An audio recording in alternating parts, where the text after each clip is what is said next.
não tem MEC, não tem prova, é assim, você sabe ou não sabe? E se você não sabe, tá tudo bem, mas vai ficar escancarado, né? O empresário fala, Giovanni, carimba lá a nota na testa dele que depois a gente vê como é que a gente faz. Então é mais ou menos assim, ó, esse profissional é o nota 3,5. E aí, como é que faz? Senta e chora ou pega ele pela mão e continua formando?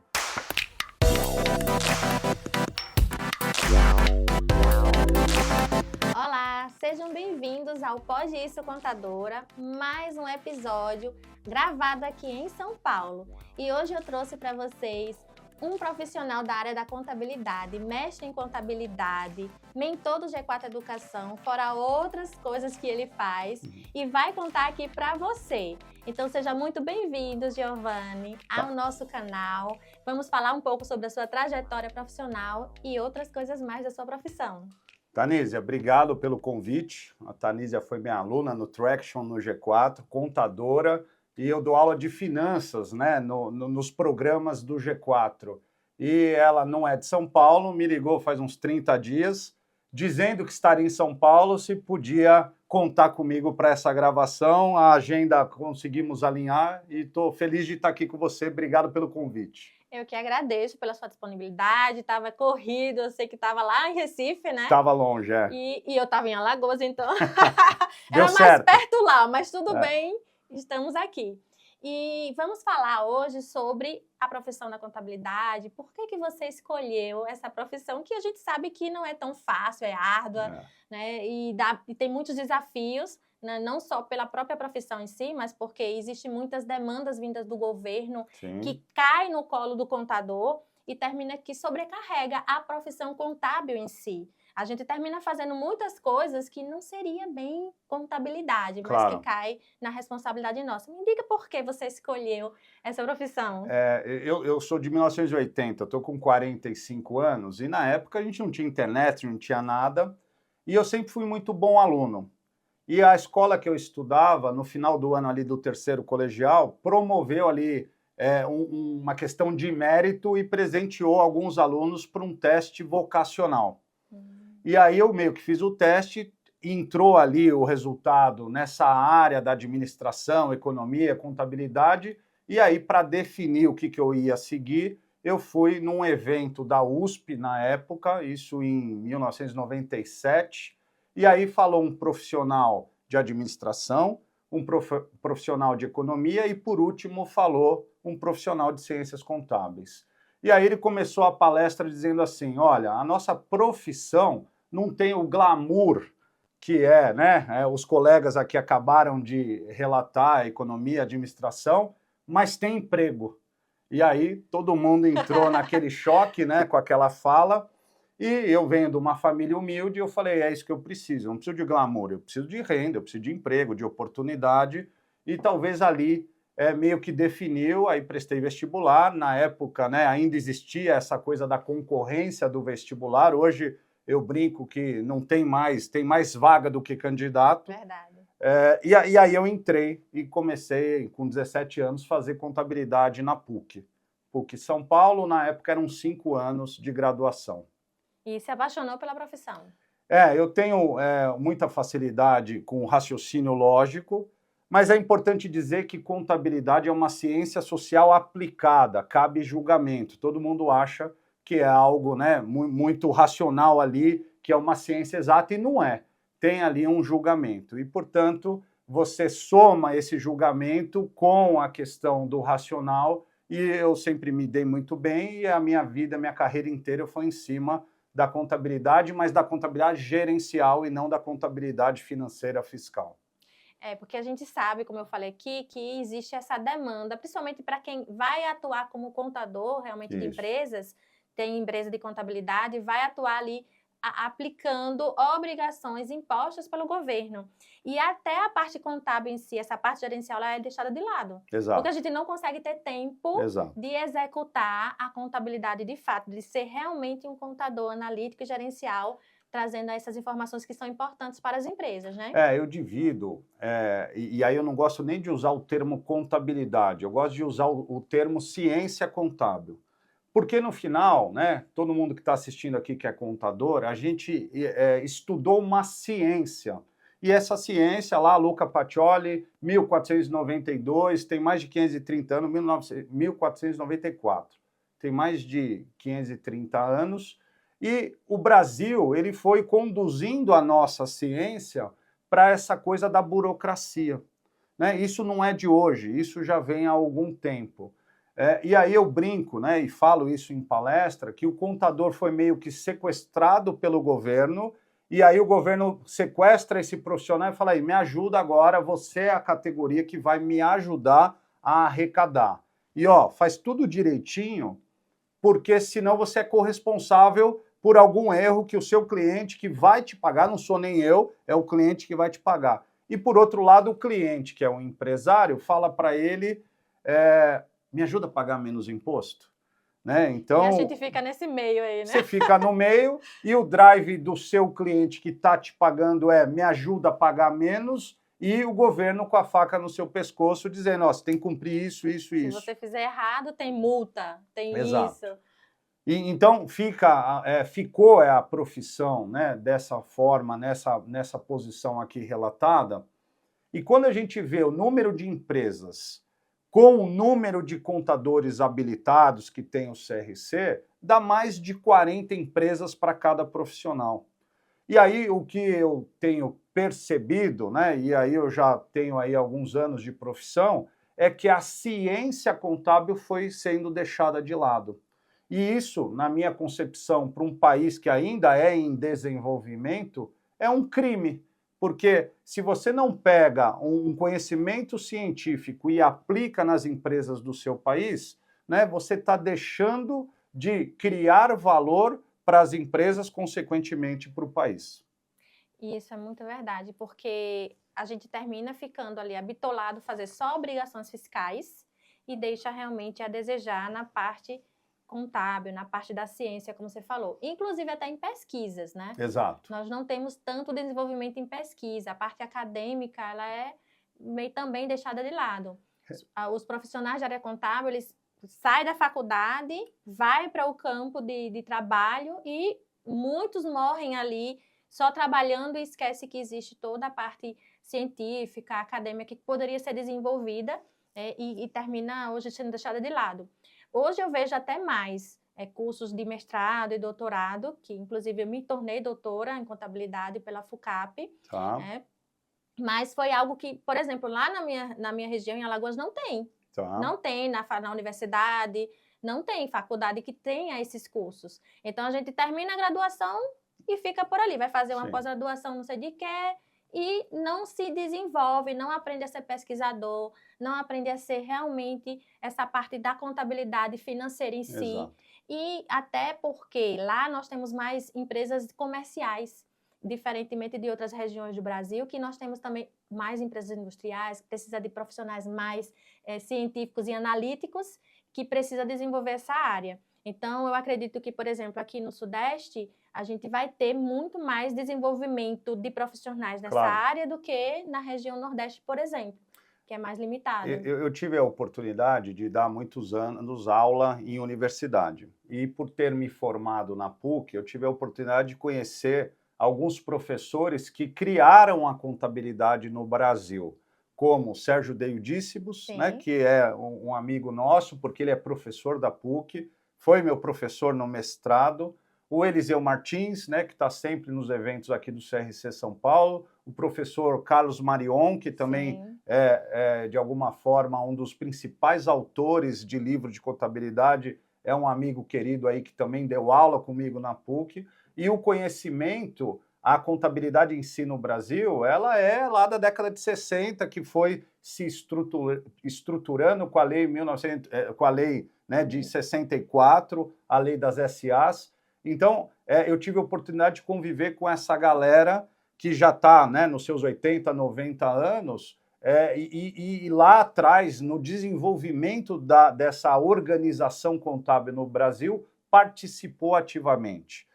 E aí, quando a gente vê, né, essa juventude chegando para escolher a profissão, é óbvio que tem muita profissão muito mais legal que contabilidade, né? Só que a contabilidade sempre vai existir, as empresas sempre irão precisar desse conhecimento, e com a tecnologia, eu entendo que o conhecimento foi se perdendo e a gente procurando automatizar um raciocínio. E aí, né, mistura o desenvolvedor do sistema, que muitas vezes não tem a formação da ciência, mas ele tem a solução tecnológica, com a questão do processo. E aí você começa a perder esse poder de crítica. Então, eu vejo oportunidades no segmento de contabilidade. Ao mesmo tempo, o dinheiro está onde? O dinheiro está na empresa. E o empresário tem que entender que é uma ciência que pode beneficiá-lo. E não só aquela coisa da burocracia, que é o tal mal necessário, que eu tenho que pagar o contador porque é obrigatório. Né? Então, eu acho que o contador ele perde a oportunidade de explorar a ciência que ele estudou. E de ser protagonista nessa área. E ser protagonista, porque eu trabalhei, por exemplo, na controladoria do Banco Itaú, e aí, isso eu estou falando mais de 20 anos atrás, e de alguma forma, a controladoria era, vamos falar, invadida por engenheiros. E aí o engenheiro não tem o conhecimento contábil que o contador tem. Então ele perde o poder também de analisar, né, as conexões que a ciência nos traz. Então eu acho que o contador teria que se valorizar mais, né, mostrar o valor do que ele sabe. E aí eu acho que tem uma vírgula que nem todo mundo também sabe. Né? Isso. Porque daí é aquele aluno nota 5 que tem o diploma, mas não aprendeu. Então, ele também não consegue agregar. E aí eu vivi, né, essa decadência da educação. Você falou do mestrado. Quando eu entrei no mestrado em 2002, existiam 3 lugares para fazer mestrado no Brasil. PUC, USP e a FECAP. E doutorado só a USP. Só depois os cursos começaram a evoluir. E aí, né, eu fiz uma pesquisa na época. O Brasil tinha 200 doutores só, isso em 2002, 23 anos atrás, e só tinha 1.500 mestres. Mas por que tinha pouca gente? Porque se formava 15 doutores por ano e 45 mestres. E aí o Brasil conduzia esses profissionais para dar os cursos que eram, na época, 238 cursos de contabilidade espalhados no Brasil. E o MEC, até então muito sério, ele exigia 10 professores em média titulado por curso. Então, 238 cursos vezes 10, eu tinha que ter 2.380 mestres e doutores. O Brasil tinha 1.700, alguns doutores assinando ali 2 ou 3 cursos, dependendo ali, né, da carga horária, e estava tudo certo. Estava dando certo. Estava dando certo. E por coincidência, em 2002, quando eu entro no mestrado, entra o governo do PT, né? E aí ele meio que dá uma relaxada nessa questão educacional. E aí, o que aconteceu? Esses 238 cursos logo viraram 1.500 cursos. E cadê os 15 mil professores de contabilidade titulados para poder formar essa galera? E aí, a consequência a gente está vendo agora. As pessoas se formaram, eu não sei quem deu aula para essa turma, mas né, foi ali um especialista, não foi nenhum mestre, nenhum doutor, não foi uma pessoa preparada para ensinar o que tinha que ensinar. Só que como a gente já está falando de mais de 20 anos, essa galera está no mercado de trabalho já há algum tempo. E hoje qual que é a principal dor do empresário, seja de qualquer ramo? Mão de obra mal qualificada. Então, assim, é uma consequência de erros que agora a gente está vendo no nosso país. Esses frutos que não são negativos. Bons. É isso aí. Exatamente. Eu fui professora de graduação e uma das coisas que mais me desanimou realmente foi os alunos que eram totalmente desinteressados.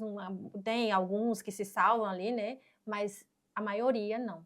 A maioria eram pessoas que não estavam interessadas, era mais porque tinha o pai que queria que se formasse, alguma coisa nesse sentido, mas não estavam ali para realmente aprender contabilidade. Tanto é que teve umas matérias que eu ensinei que foi de prática, laboratório contábil. E eu lembro que quando eu chegava na prática para ensinar algo mais na prática em relação no 8º período isso, a pessoa não sabia os lançamentos básicos Exato. do primeiro e segundo período. É isso aí. Eu tinha que parar para revisar toda a parte de lançamentos de débito e crédito básico para poder a pessoa entender como é que ia fazer os lançamentos, por exemplo, no sistema contábil. Então, assim, daí você percebe isso que você falou, né? Esse relaxamento na cobrança do ensino, no incentivo do ensino, está trazendo para o mercado profissionais que não sejam tão qualificados assim, É isso. mas que acham que são, viu? Tem gente que acha que é realmente muito qualificado, que ganha pouco, mas que, na verdade, não é. Eu percebo que essas pessoas se formaram, elas têm o diploma, mas elas não aprenderam. E está aí a prova do CRC, que chegou a um índice de reprovação de 80%. Eu, aqui em São Paulo, em 2015, eu montei um curso preparatório para ajudar o estudante ali que se formou e que não estava conseguindo passar no exame. Formamos 35 turmas. Eu tenho mapeado ali alunos de 170 instituições. Eu já tinha muita bagagem de sala de aula.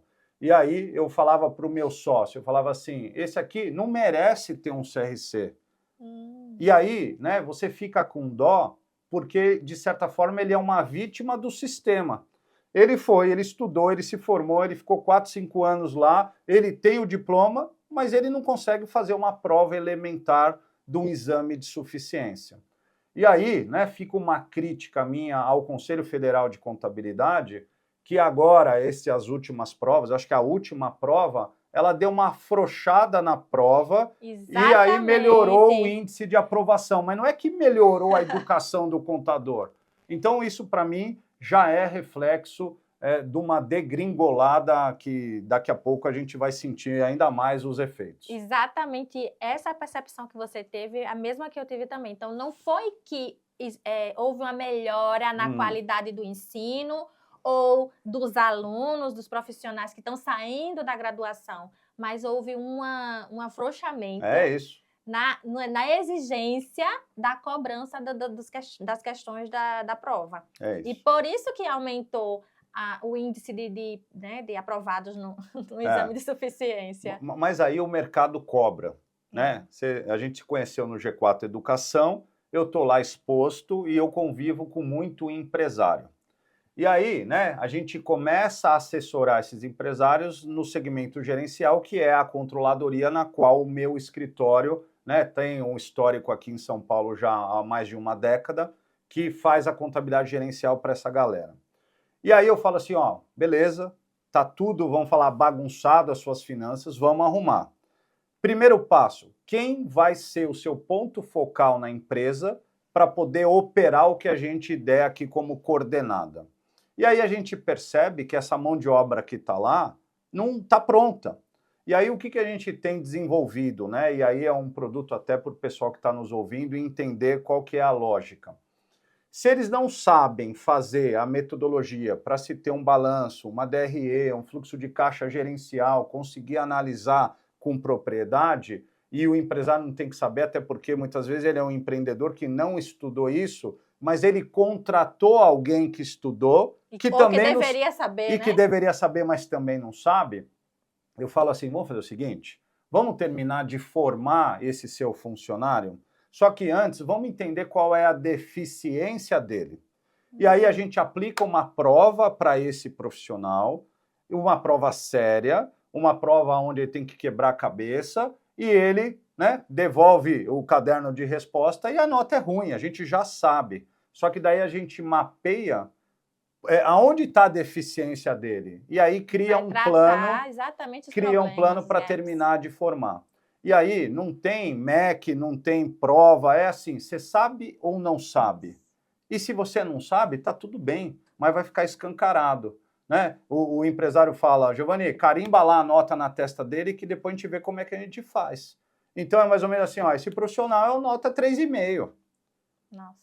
E aí, como é que faz? Senta e chora ou pega ele pela mão e continua formando? Já que não tem também tantos qualificados, né? Exato. A gente já sabe que a média vai ser essa. Então, assim, a nossa proposta é moralizar de novo a educação.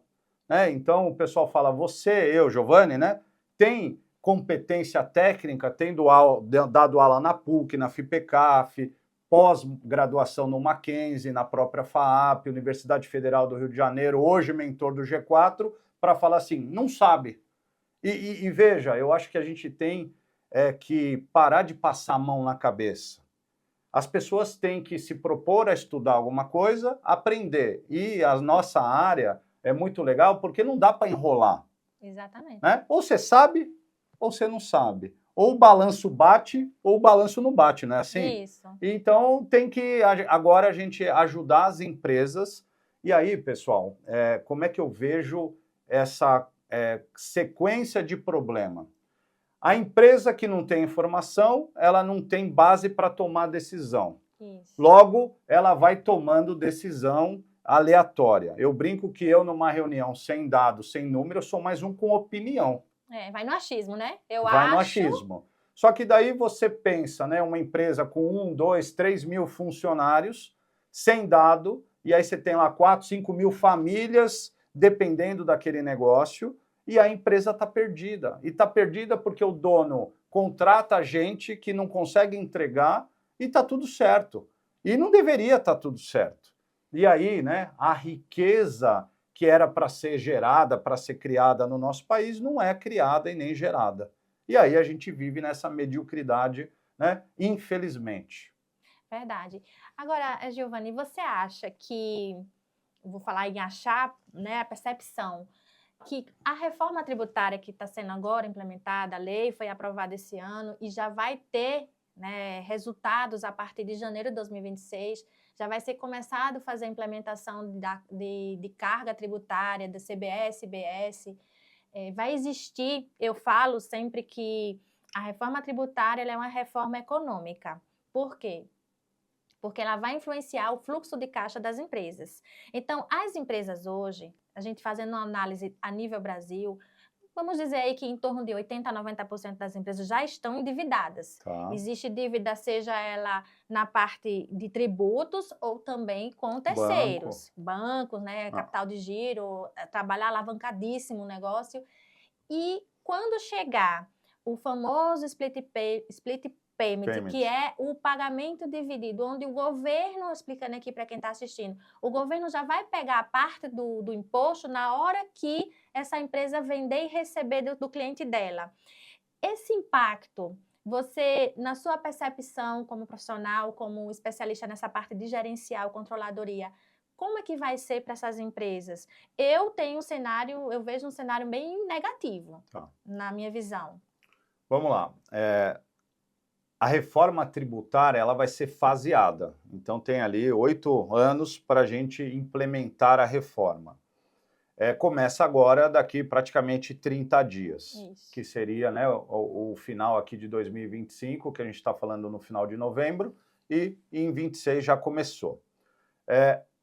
As empresas elas não estão dando importância devida a isso ainda. Tá? Exato. E os contadores, teve a Convecon agora recentemente, tinha lá 2.500, 3.000 contadores aqui em São Paulo, é um evento da classe contábil que acontece a cada 2 anos e só se falou de reforma tributária. E aí você percebe o quê? Há 60 dias do início, a categoria que deveria já estar dominando, que é o contador, ele também não sabe muito bem como é que vai ser. E aí a gente começa, né, a perceber que não está sendo divulgado o que as pessoas deveriam estar recebendo de informação, mas que de fato vai impactar. E aí a gente começa a voltar nos problemas. Então, né, se eu tenho 40 empresas para cada contador, as informações não chegam, os profissionais de contabilidade também não sabem direito como é que vai orientar. Os empresários deveriam estar preocupados com os impactos da reforma no seu negócio. Só que assim, por que ele vai estar preocupado com o impacto da reforma no futuro se ele não sabe direito nem o número do presente dele? Exato. E aí você participou lá da experiência do Traction no G4, eu fiz aquele exercício que eu jogo lá um case e pergunto qual é o resultado dessa loja de roupa no final do primeiro mês. Quantas pessoas acertaram? Pouquíssimas. E aí, né, esse exercício eu já uso há 10 anos, né, já foi aplicado para mais de 10 mil pessoas, o índice de acerto é 5%, 6%, não mais que isso. Então, você começa a ver uma cultura nossa do brasileiro, que é a cultura do Zeca Pagodinho, deixa a vida me levar.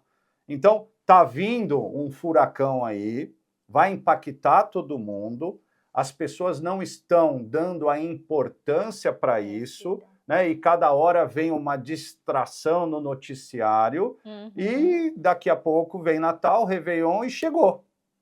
Percebe? Então, por exemplo, lá no evento do G4, no Vale, tinha 12 mil empresários. O que a gente ofereceu para os empresários lá? Um laudo, onde a gente pega as informações atuais das empresas, levanta um balanço gerencial, uma DRE, um fluxo de caixa, entende como é que ele está hoje, para daí falar assim, agora me dá toda a sua informação aqui de notas de entrada, nota de saída, vamos simular, porque a gente desenvolveu um simulador da reforma tributária, e agora a gente vai ver o impacto faseado nos 8 anos no seu negócio. Mas quando você entrega o laudo para a pessoa, ela nunca teve uma visão tão clara da empresa dela até aquele momento. E aí, eu acho assim, tem uma coisa que é a tal da ignorância. O que é a ignorância? Ignorância é ignorar. Então, eu não sei o que eu não sei. Então, se eu não sei nem o que eu deveria saber, eu ignoro e eu convivo bem.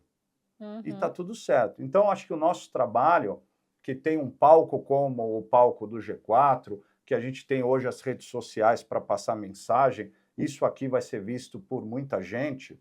Eu acho que o nosso papel é elevar um pouquinho o nível de consciência das pessoas, seja do contador, seja do empresário, mostrar que tem muito conhecimento, e esse conhecimento, né, de várias gerações, e que a gente não está usando, né? E a gente está nesse saber raso, nesse saber aí de rede social, todo mundo é especialista em tudo e ninguém sabe nada, né? Então, se aperta só um pouquinho o conhecimento, a pessoa já espana. Aí vem numa geração que a pessoa, né, não quer trabalhar, não tem aquela coisa do cumprir horário, né, de tomar a dura ali do chefe, não, agora não pode fazer isso.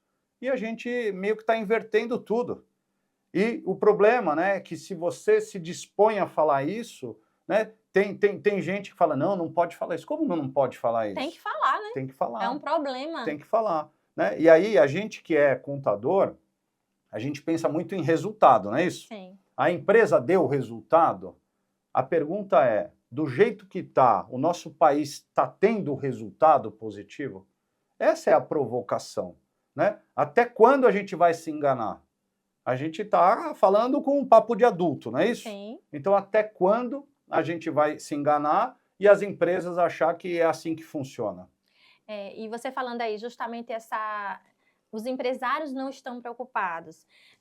A gente vem trazendo lá em Alagoas, principalmente, o Dos Lados da Reforma, juntamente com uma advogada. Então, a gente criou esse panorama do Dos Lados, por quê? Para trazer justamente o que é jurídico e o que é contábil, o que é teórico, o que é prático, para trazer de uma forma prática, ensinando contadores, ensinando advogados e também a empresários a se atentar ao que vai ser a reforma tributária, aos impactos que vai ter no negócio dele. Mas, é como você disse, estão ainda muita gente de braço cruzado. Só agora, acho que do meio do ano para frente, foi que começou a ter assim, uma procura, os contadores mais preocupados ali, mas empresário mesmo, a gente tem oferecido também diagnóstico as-is, né, como é o agora, a foto da realidade da empresa agora e como seria se não mudasse nada quando tiver toda implementada a reforma tributária lá em 2033, mas os empresários ainda estão achando que não vai, que vai mudar o governo e vai mudar tudo, que isso não vai pegar, que não vai ser efetivamente acontecer. É aquela história que você falou, vai levando com a barriga para ver o que é que vai dar. Só que a gente vem reforçando o seguinte, não existe mais essa possibilidade de não vai acontecer. Já está na Constituição, já tem a lei complementar, agora mesmo foi aprovado a reforma da renda, que é outra zoada, né? Que Exato. está aí movimentando as redes sociais. Eu vivo recebendo links de vídeos de profissionais falando sobre a questão dos dividendos e que tem que fazer uma ata até o final do ano, aquela história toda.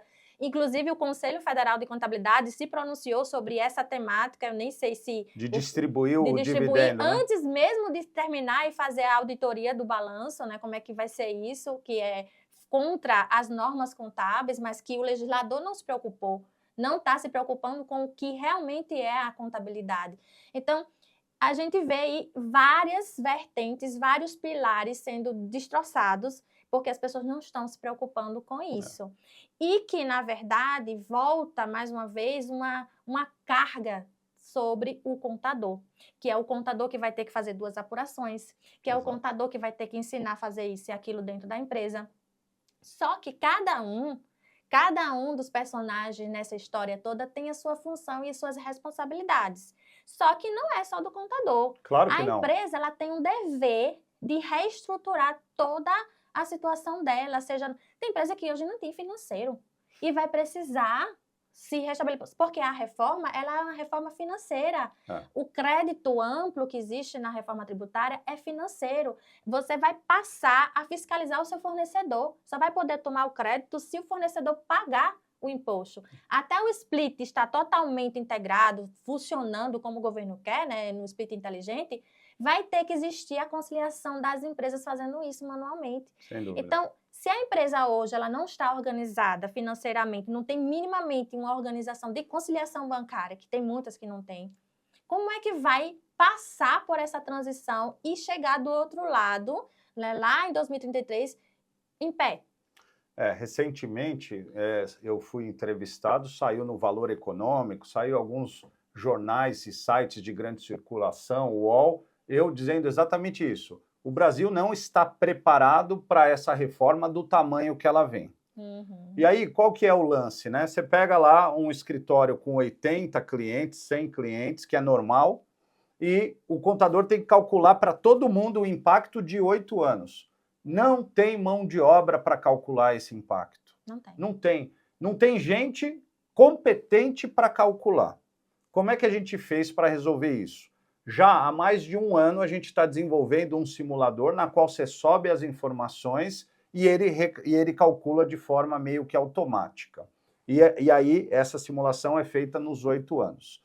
E aí a pergunta é, tá bom, eu calculo para ele, mas quem interpreta isso para ele? Quem vai implementar o que precisa? Mas antes de implementar, é interpretar o que ele precisa.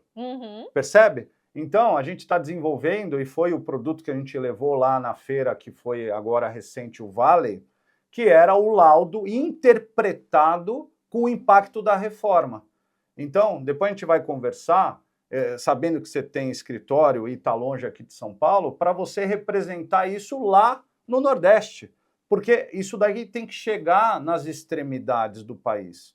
Porque a gente está aqui em São Paulo, já está preocupado. Eu fico pensando como é que está nesse lugar longe do grande centro. Verdade. Né? E tem empresa em todo lugar. Sim. E a legislação é para todo mundo. É nacional, né? Então, de alguma forma, né, eu brinco assim, o empresário ele não é o especialista contábil financeiro, ele não é e não necessariamente precisa ser mesmo.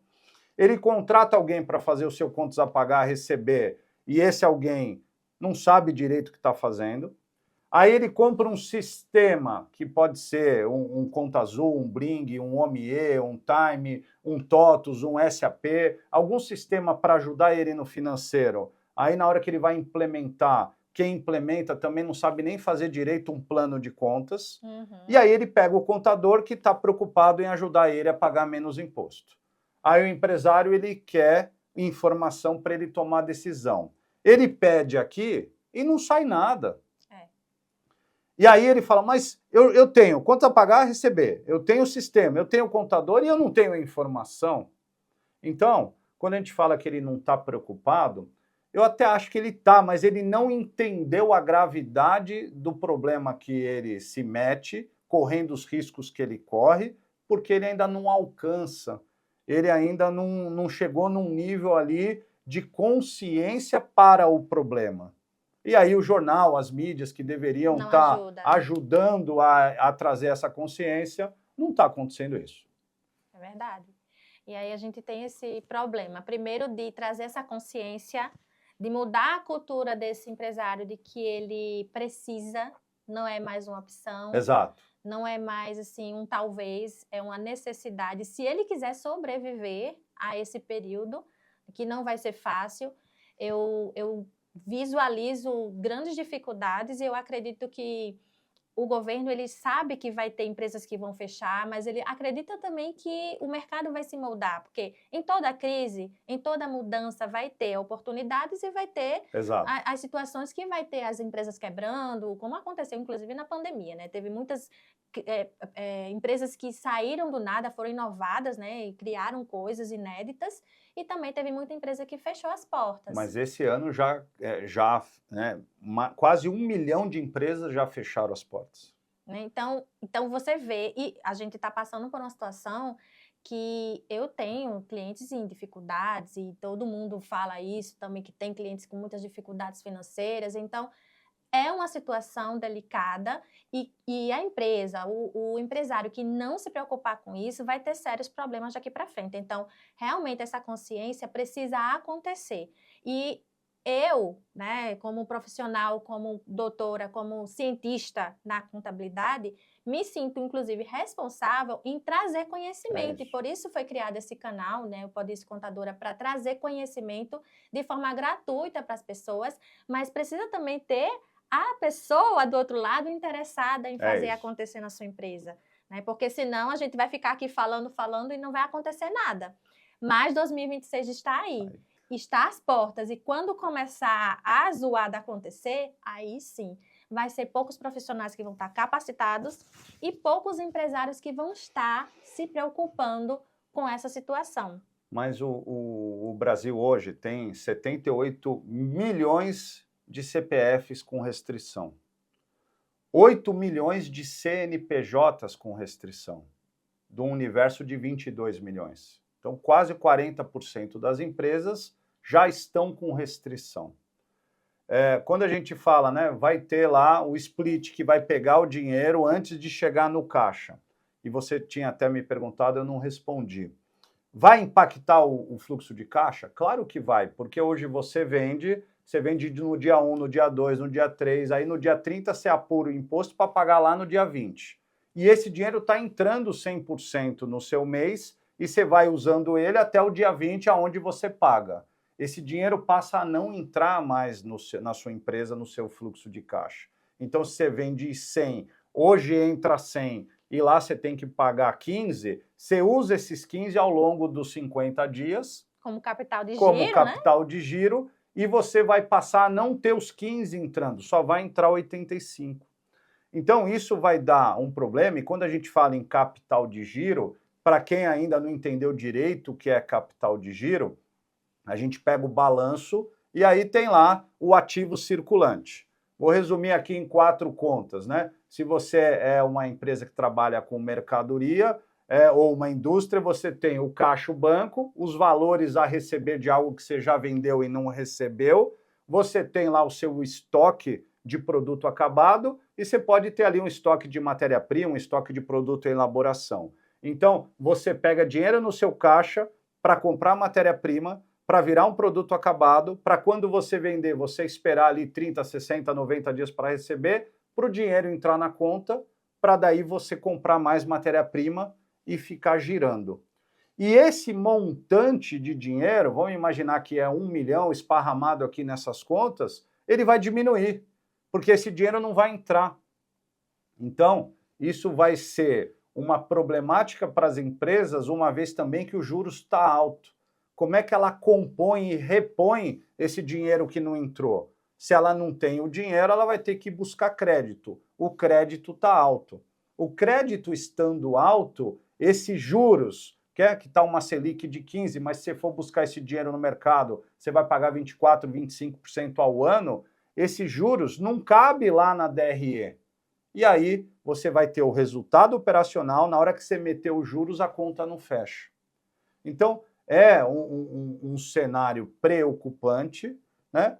Mas está aí e pouca gente tem essa consciência e fico feliz de ver uma doutora preocupada em levar esse conhecimento para frente aí da Câmara para atingir o quanto mais gente possível, né? É verdade. E me fale mais também sobre os seus serviços. Eu sei que você tem a apartamentoria no G4, mas você também trabalha, né? Você já falou aí da controladoria, mas você tem outros negócios, né? Então, fala um pouco mais sobre o que você faz para as pessoas também entenderem e saber onde lhe procurar. Hoje, o principal atividade nossa é a E-Conexão, é o meu escritório de controladoria aqui em São Paulo, na Avenida Paulista. Estamos lá desde 2015. Que então... é esse que faz a prova dos contadores, para saber se o cara sabe ou não. Exato, não sabe. É um dos produtos nossos, né? Então a gente se posiciona como escritório de controladoria, a gente não faz a contabilidade, a gente não concorre com o escritório de contabilidade, a gente auxilia o empresário a ter o tal do número gerencial. Então, eu desenvolvi um método chamado RFA, Raciocínio Financeiro Aplicado. Porque, veja, o empresário tem que ter o raciocínio. Qual raciocínio? O financeiro. Mas não adianta ter o raciocínio e não aplicar. Então, a ideia é que ele vá ganhando o raciocínio. Eu sempre digo que finanças, contabilidade é uma linguagem, é um idioma. E você não fica fluente num idioma de um dia para o outro. Você fica fluente num idioma ao passo que você vai treinando, falando, pensando, daqui a pouco você está fluente. Se você não começar, você nunca será fluente. Isso. Então, a nossa jornada é elevar o nível de consciência, colocar as pessoas nessa fluência para daqui a pouco ela não depender de você para pensar o negócio dela. Então, a E-Conexão, ela foca muito nesse atendimento gerencial. É claro que tem grandes empresas, pequenas empresas. A gente tentou criar esse método usando tecnologia, plataforma, então, né, tem o ticket desde R$3.000 para a pessoa poder ter essa gama de informações, ter um ambiente para treinar o colaborador dele, que faz o contas a pagar e conseguir aplicar o método. Então, eu brinco que é uma trilha. Então, ela consegue atender em pequenas empresas, assim como grandes empresas. As grandes empresas têm dores diferentes. E aí, muitas vezes, a grande empresa precisa de algo mais personalizado. Mas o que eu brinco do básico bem feito, a empresa até 1 milhão, 2 milhões mês, ela pode pagar pouco e ter tudo isso. Então, vai depender muito dela querer fazer, entrar na plataforma, atender toda a trilha. Eu ia falar da trilha porque a gente brinca, né, que é como se fosse o jogo da vida. Você tem lá um caminho e aí o cara fala, eu preciso arrumar minhas finanças, mas ó, deixa eu te contar, você tem que ir andando em 50 casinhas, você está disposto? Né? E não adianta querer estar na casa 42 se você não passou pela casa 8. Então, a gente sabe, é uma sequência de informação que começa... pular, né? Não dá para pular. Se você não arrumar o seu plano de contas, fazer a sua conciliação bancária, mapear seu gasto fixo, fechar seu fluxo de caixa, montar sua DRE, no final do mês montar o balanço para depois falar de um orçamento, é uma sequência. Ah, mas eu quero falar de valuation. Puta, mas você não tem nada para fazer valuation aqui. Não é assim? Né? Então, na hora que a pessoa entende que finanças é um monte de coisa, e aí a gente procurou exatamente ordenar esse monte de coisas em 50 grandes temas ali, aí você fala, porra, agora eu já estou entendendo. E aí começa a facilitar a visualização do empresário na problemática finanças. E aí é legal que o G4, por exemplo, agora, para o ano que vem, ele está montando um produto, uma imersão de 4 dias comigo e com outro mentor, o Leandro Fariello, que é um baita de um parceiro nosso, e esse produto chama Sprint, né? Sprint nessa coisa de ficar 4 dias e dar um sprint mesmo para conseguir arrumar as finanças. Então, isso focado em finanças. Focado em finanças, 4 dias para arrumar o financeiro das empresas. Eu quero fazer, porque quanto mais informação, melhor. Vai ser um programa bem legal, o G4 está bem animado, ele tem outros sprints, mas esse produto nasce da necessidade, né, dos empresários que falam, puta, eu preciso arrumar meu financeiro. E aí a gente percebe que é dor geral, né? É dor geral. É dor geral. Inclusive para a própria profissão, os profissionais de contabilidade, muitos têm muitas dificuldades financeiras, viu? Claro que tem. Muita empresa de contabilidade tem situação... Os escritórios, né? Isso. Eu estive no Sescom recentemente, que é o nosso sindicato, né, das empresas e escritórios de contabilidade. Tem uma curiosidade que o Brasil tem 90 mil escritórios de contabilidade. É muito escritório, né? Então, quantas pessoas que eles empregam, né, nesses escritórios?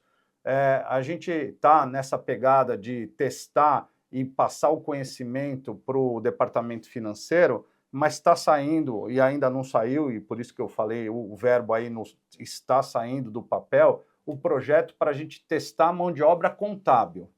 Porque muito bom. O escritório de contabilidade tem dificuldade de contratar, tem dificuldade de reter, tem dificuldade de ter um profissional que saiba o que ele está fazendo. Aí você pega o profissional analista contábil, o fiscal, o de departamento pessoal, tem lá uma fabriquinha de conhecimento e que a pessoa tem que sentar na cadeira e saber o que está fazendo. E aí você fala, não, eu sou contador, e daí? Você sabe isso? Não, não sei. E é o problema. E aí acho que é importante falar que o empresário ele não está precisando e tendo carência de mão de obra financeira contábil. Ele tem carência de mão de obra na operação, no marketing, no departamento de vendas. Então, a gente está puxando a sardinha aqui para o nosso tema, mas, no final das contas, o Brasil passa por uma dificuldade de mão de obra qualificada em todas as áreas. E aí, o que o empresário está pensando? Eu preciso vender, eu preciso pagar a conta. Então, mete ficha na venda, produz, entrega, compra matéria-prima, entrega o que a gente vendeu e a gestão vai ficando para depois. Só que daí ele está ali, né? E aí no final deu resultado? Nem ele sabe. Sabe não. Ele não sabe. Ele não sabe. E aí é onde está o problema, Exatamente. que agora com a reforma só vai piorar. Porque se não tinha resultado antes, se você não sabe nem se está tendo resultado hoje, como é que vai ficar com essas mudanças que vai vir? Porque até você estava falando, e eu me lembrei que em relação ao split, né? Que vai existir alguns setores que vai ter regimes diferenciados, alíquotas diferenciadas, mas o governo ele vai fazer a cata da parte dele, vai levar, e você, empresa, vai ter que auditar. Vai ter que ter seu sistema de conciliação, vai ter que ter seus profissionais fazendo essa verificação para saber se foi tirado certo aquele valor do imposto. É isso aí. Porque na própria lei, agora voltando aí à questão da reforma tributária, né? Na própria lei fala que se por acaso o governo, né, o banco retirar um valor maior do que o que realmente era devido lá no split inteligente, ele em 3 dias devolve. Automaticamente, é a promessa. Mas, não vou falar nada. Eu também, é melhor rir do que eu não sei não, isso aí. Pois é. Mas aí tem o aí, né? A vírgulazinha que essa eu acredito que vai acontecer mais.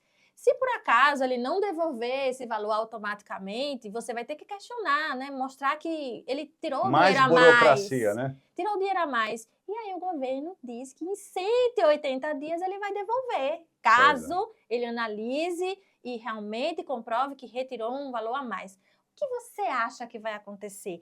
Não vai acontecer sempre isso, não. Na minha concepção, vai. Ele não vai devolver automaticamente. Esse sistema precisa estar muito, mas muito bem estruturado para se dar certo. Só que a gente está no Brasil. E no Brasil, a gente sabe que as coisas nunca funcionam tão plenamente assim. Nesse mundo, nessa utopia de idealização, né, perfeito, que o split inteligente vai funcionar e vai ser maravilhoso. Quem sabe um dia isso aconteça. Mas até lá, você vai ter que ter conciliação diária, verificação se realmente o valor está sendo retido a mais ou a menos e ficar buscando aí, questionando com o governo para devolver esse dinheiro que está fazendo falta no caixa. Mas vamos lá, eu sempre falo, né, que a gestão de finanças tem que ter os 3, e aí eu faço 3 para as pessoas entenderem, né? Fluxo de caixa, DRE e balanço patrimonial. Não dá para ter um ou outro, porque eles estão interligados.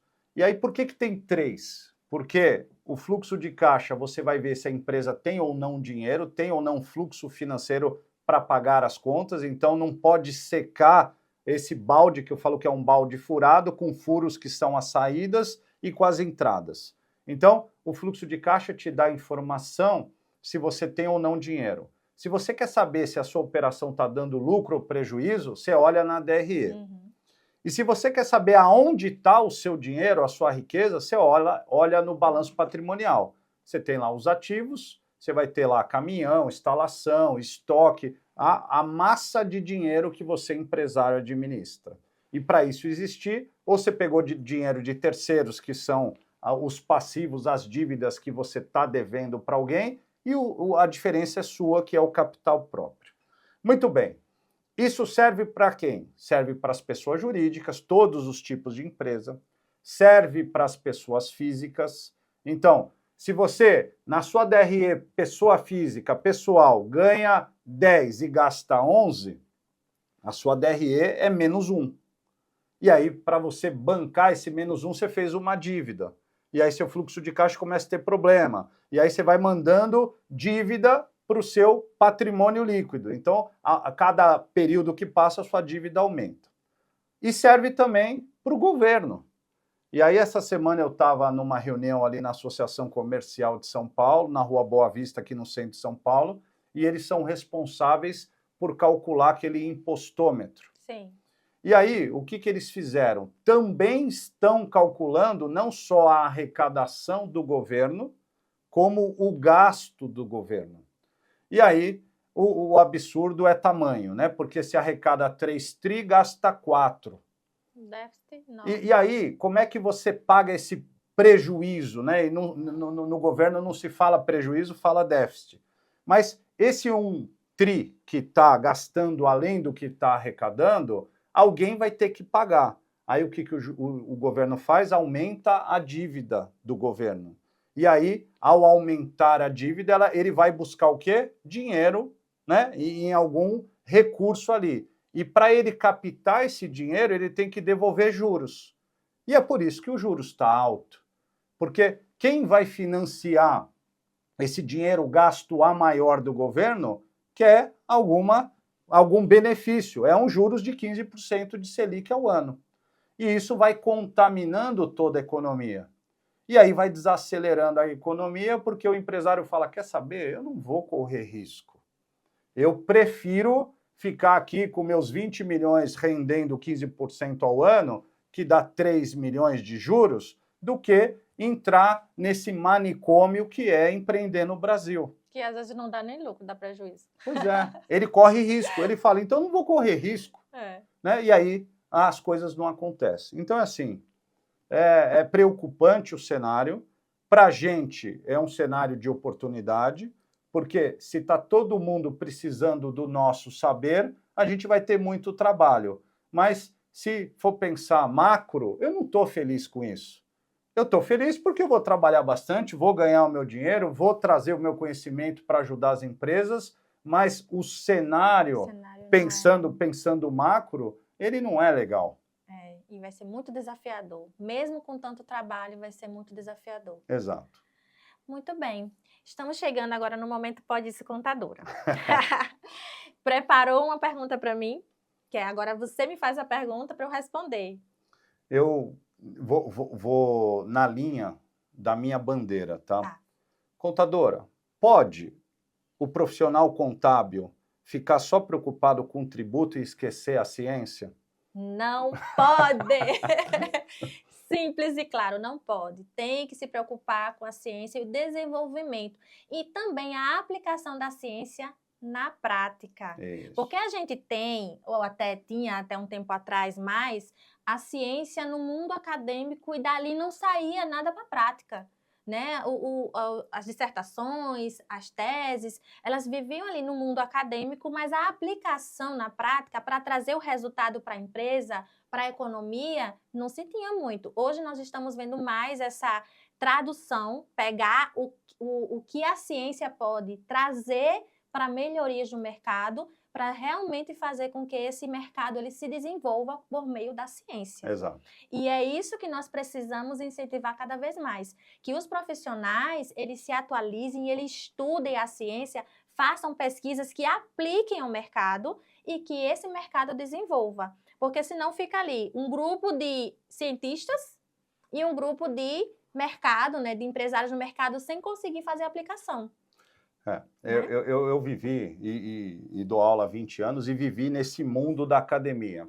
De fato, fica ali aquele monte de profissional discutindo ali os detalhes do saber e esse saber não chega na ponta, né? Querendo publicar artigo em revista A1, eu A2. falo, né, vivendo neste ambiente, que é uma bobagem isso.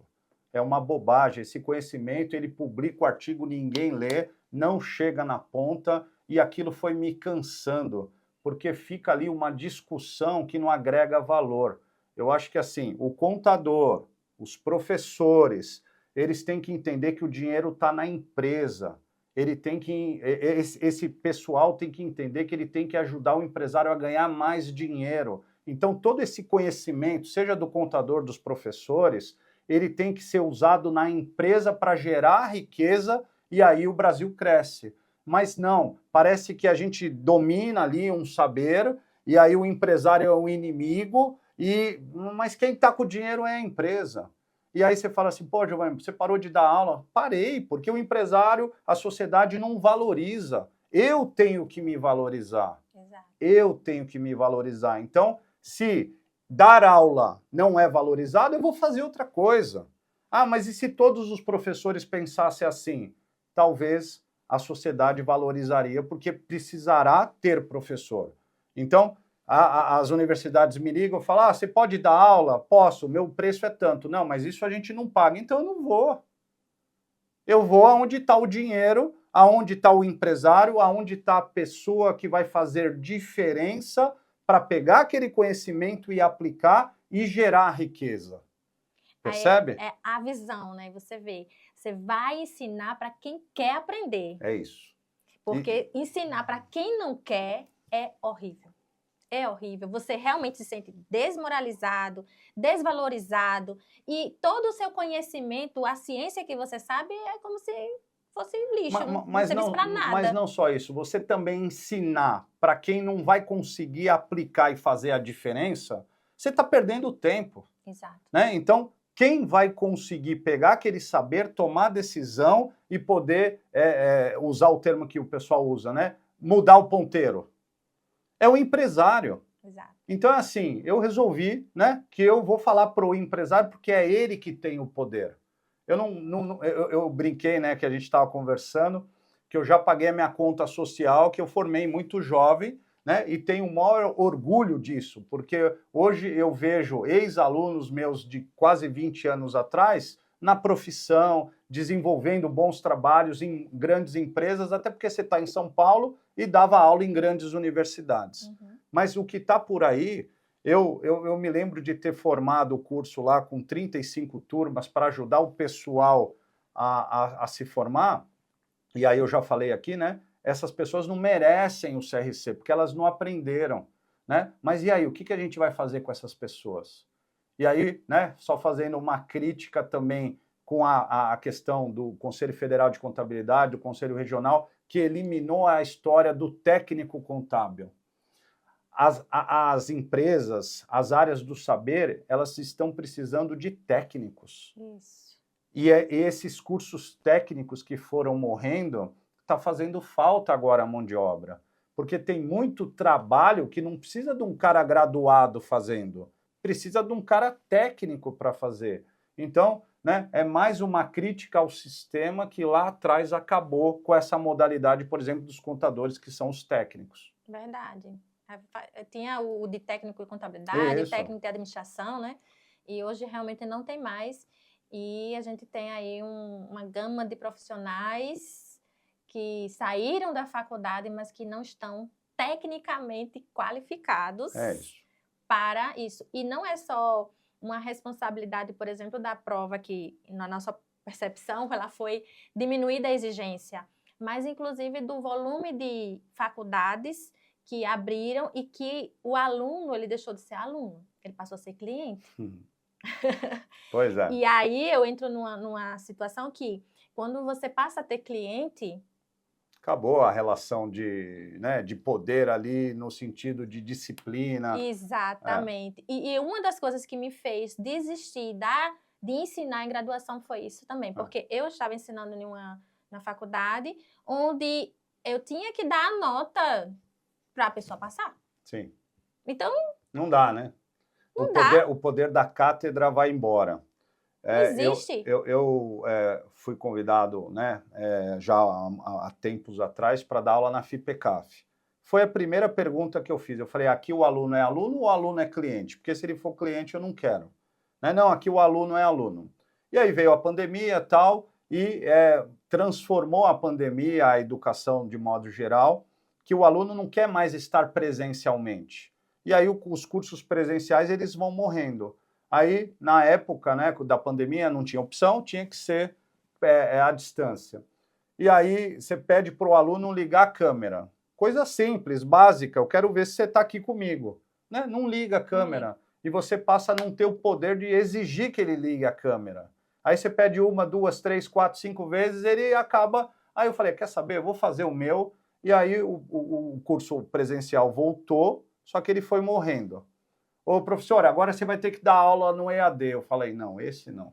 Mas por que você não quer ir no EAD? Porque esse diploma desse aluno eu não assino. Porque ele vai se formar, ele não vai aprender, ele vai falar assim, onde que você estudou? Ah, eu estudei lá. Você teve aula com o Giovanni? Tive. E você é isso? Você se formou, né? Isso? Eu falei, eu não quero estar assinando esse diploma, porque eu tenho certeza que não funciona. Não funciona. Porque tem muita distração. Você pegar um jovem de 18, 20 anos se formando em graduação à distância, né, com celular na mão, com televisão, com cachorro, esquece, jogo de futebol acontecendo, ele não vai estudar. Verdade. E aí está a mão de obra que a gente já estressou aqui. Sobre a problemática. Giovanni, vamos caminhando agora para o final. Você tem alguma mensagem final para os nossos telespectadores, as pessoas que estão assistindo esse episódio? Eu sou muito firme nas minhas convicções. Eu acho que a mensagem final é a gente parar, refletir, né? Usando aí os trocadilhos da contabilidade, entender que se o que eu estou fazendo está dando resultado, né? Está dando resultado? Puta, não. E eu vou continuar fazendo a mesma coisa? Então, acho que a gente, não sei quanto tempo deu aqui de gravação, mas a gente falou muita coisa provocativa para as pessoas começarem a pensar de forma diferente. Então, acho que o nosso papel ainda, né, em relação a mestre e doutores, é elevar o nível de consciência. De novo, a gente não está aqui para assustar, a gente está aqui para trazer consciência.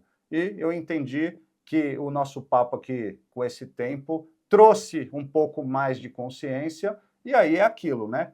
Cabe ao telespectador que está ouvindo, seja empresário, seja contador, seja estudante, falar, porra, faz sentido o que esse pessoal está falando. E se salvar um, já valeu o nosso tempo aqui. Já valeu o nosso tempo. Para encerrar, eu quero entregar aqui essa lembrança para você do Pode Ser Contador. Muito obrigado. Do nosso momento, dessa conversa e bate-papo. Muito obrigado. Você sabe que eu tenho coleção de caneca. Ah, é? Então, mais uma. Mais uma. Obrigado pelo carinho. Eu agradeço você pela participação, pela disponibilidade, que deu certo casar aí os horários, as agendas. As agendas. Muito agradecida também aqui ao pessoal, ao Arley Santana, ao Júlio, que cedeu aqui o espaço do estúdio para a gente fazer a gravação. Então, meu muito obrigada. Quero agradecer também a Deus por nos permitir estar aqui, né, com saúde, falando sobre essa temática, trazendo aí reflexões para vocês. E quero pedir para você se inscrever, compartilhar esse conteúdo para que alcance o maior número de pessoas e que elas tenham essa consciência de que existe trabalho para todo mundo fazer, existe um dever de casa, que o contador, que o empresário, que cada pessoa tem que fazer para poder dar certo. Então, meu muito obrigado. Até a próxima, se Deus quiser.